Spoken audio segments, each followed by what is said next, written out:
Jaishankar, is that are we hoping for things to change before August 4th? Because we've given this some time. At the end of the week, you have US representatives coming to India to speak on this matter. So are we hoping that we have more room for negotiation before these tariffs actually kick in? Well, I think there are different ways of looking at it, and I think there are some differences even within the Indian establishment as to how to respond to this. But I think the larger context is important to keep in mind. President Trump ran his election campaign on, amongst other things, a strong skepticism of global trade. He argued that the United States had been sort of a net loser from having relatively open markets. But most of that ire was really targeted, was directed at one country specifically, China, with which the United States has a very large trade deficit. Now, after a year of this playing out, over the past year, in 2018, we have seen the U.S. taking a much more strident position on trade issues. And how it has gone about doing that, even though some of the sympathy in many other countries for the issues the U.S. is dealing with is its bilateral trade issues with China, how it has gone about doing that has really hit a number of other markets as well.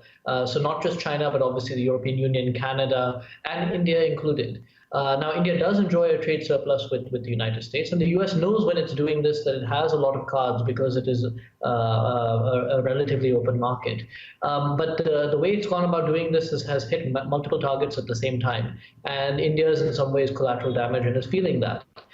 So I think we need to keep this backdrop in mind that this isn't directed at India specifically, although India is feeling the brunt of this along with other countries.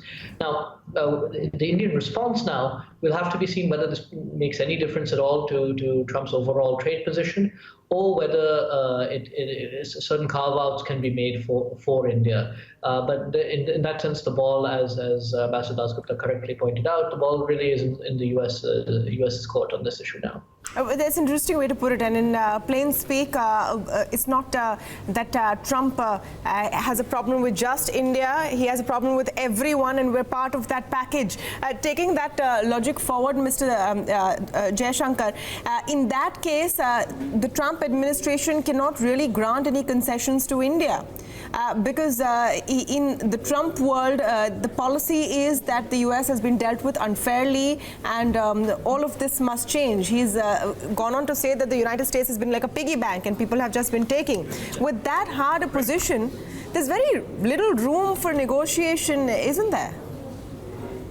No, I mean, I think this will now fall into the domain of the trade negotiators. I think the political effect has already been felt, seeing that resonate in some ways with his own base. But I think, again, the real target is really sort of on manufactured goods, with the concerns about what they saw as steel dumping. And again, particularly, this was really targeted not at India, but at other markets. Now, the question is, can India use what leverage it does have to see a more favorable outcome? And so I think it is possible to find some ways out of this, and this is why the forthcoming talks are taking place. But I do think that this is a larger issue, and India is in many ways collateral damage to a larger political position taken by the Trump administration.